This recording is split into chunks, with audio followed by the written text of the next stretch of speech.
Bye. Remember to hit that like and subscribe, and don't forget the notification bell so that my videos show up right in your feed. Conservatives, I'm over it. I'm way the f- over it. I'm way the f- over it. Okay. If you are, listen, we've been too nice. Okay.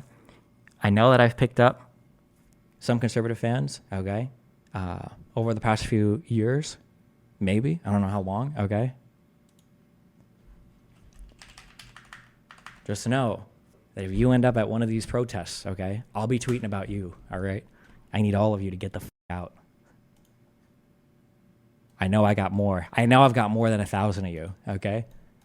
You are disgusting, anti-American, anti-patriotic, and you are the cancerous rot that is destroying my country, okay? That's what I think about you. That's what I'm going to think about you if something happens to you at an event, if something happens to all of your whatever, I'm going to tweet that, and I'm going to have a jolly old time, okay? Don't forget it. I'm not joking. I'm not being unhinged. Well, I might be unhinged, but I'm not joking. I'm not going to change my mind tomorrow, okay? Don't ever forget this, okay? Okay, so for people that were all over Twitter yesterday, this is my issue, I guess, explaining the long and the short of it, is somehow Republicans have enjoyed the ability to act with impunity in the most traitorous means possible in this country, and somehow we're supposed to treat them like ordinary citizens that are just exercising their democratic voices, and they have just as much legitimacy and just as much rights to their opinions in an American democracy as anybody else. And that I'm tired of pretending for 4 years that that's supposed to be a thing, that people that are fully and willfully supporting a man that engaged in insurrection, that I'm supposed to treat that as like an equal opinion, and that like I'm supposed to sit here and have like pleasurable and nice conversations. And I think looking back on it, talking with Ben Shapiro, Jordan Peterson, any of these people, I already said that like I was worried like if I had more mainstream conversations, I feel like these conversations are gonna be bad or boring. And now looking back on it, I think they were bad and boring, and I think it was cuck bull. I don't think I have any desire to sit here and pretend like somebody has the same value as an American citizen as a person who like openly and wholly supports an insurrectionist president. And I'm tired of pretending that way. In a democracy, there should be multiple ways to hold people accountable, and Trump has gotten to slide by all of them somehow. He wasn't allowed to be impeached because Republicans said, well, he's gone. We can't impeach him anymore. He left. We can't impeach a guy who's out of office. Remember, that is the only reason why he survived the conviction in the Senate, is because enough Republicans said, you go and look up the votes, enough Republicans said he's out of office, so we can't impeach anymore. And then afterwards, Donald Trump went before the Supreme Court and he said, well, I can't be criminally charged unless I'm impeached, right? Somehow he got to have it both ways. The Supreme Court gave him more than what he was asking for when it comes to criminal immunity. The Supreme Court rewrote the Constitution, and they disregarded the 14th Amendment in order to have Donald Trump be qualified to sit as president again. He was able to avoid conviction, and he pardoned every single criminal friend that he had in office when he was in office, and he had the ability to pardon them. I think that from now on, when I engage with conservatives, the first step is always, and this should have been the strategy from day one. And you know why it didn't happen? It's because I wasn't read enough on it. Embarrassingly and ashamedly enough. It's because I didn't follow enough on it, because conservatives were so good at setting the media standard, the agenda, that I would have assumed, well, if something as unhinged as this is going to happen, of course, like the liberals will talk about it, but they aren't. And instead, we got more airplay over the past 2 weeks of Joe Biden, okay, looking like a bumbling dip, than we did about the fact that the president of the United States now enjoys absolute criminal immunity when operating within his conclusive and preclusive powers of the president, whatever that means, okay?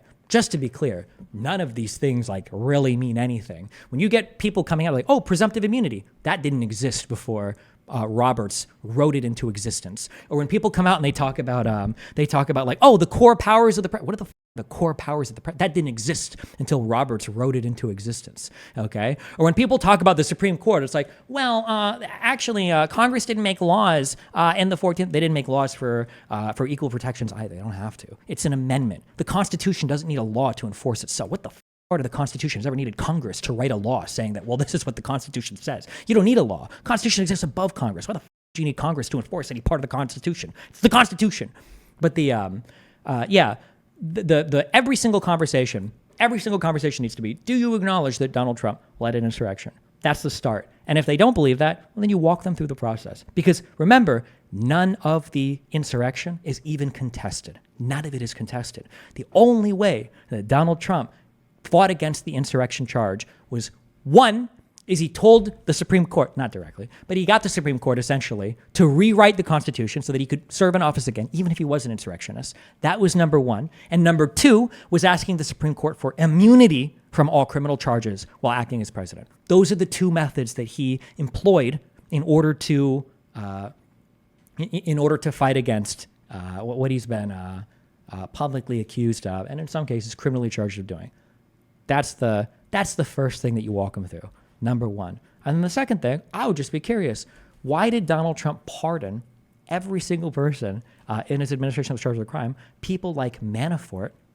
Number three, why isn't Donald Trump going with the same vice president that he had before? Isn't that kind of strange? Why is it that none of Donald Trump's past cabinet members seem to be supporting his run for president? Isn't that kind of strange? Why is it that nobody that's worked with Trump, why has he turned his back on almost all of these people? Isn't that kind of weird?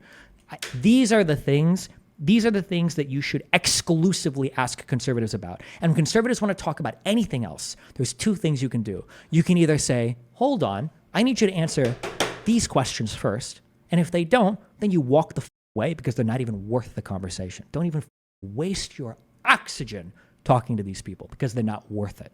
Okay? This is the only way that conservatives should be treated. Just as a fair warning publicly, okay, post this to all of your conservative comments. If I get invited on any conservative show, any program, I don't give a if it's to play mini golf, okay, from now on. Whatever I get invited for, that's where the conversation starts. And we'll spend all 60 to 120 to 180 to 240 minutes, however, to 5 hours, however the long you want to talk, we will sit and we will talk and we will go through step by step of how Donald Trump tried to insurrect the government before I'm willing to go any further in a conversation. And you should treat every single conservative the same. Every single conservative the exact same. You want to think about Biden being mentally unfit to lead office? Before we can even have that conversation, we're going to talk about why Donald Trump is morally unfit to have office. Okay? That's where all the conversation should be at. But appreciate that, Destiny. all right, bye. Remember to hit that like and subscribe, and don't forget the notification bell so that my videos show up right in your feed.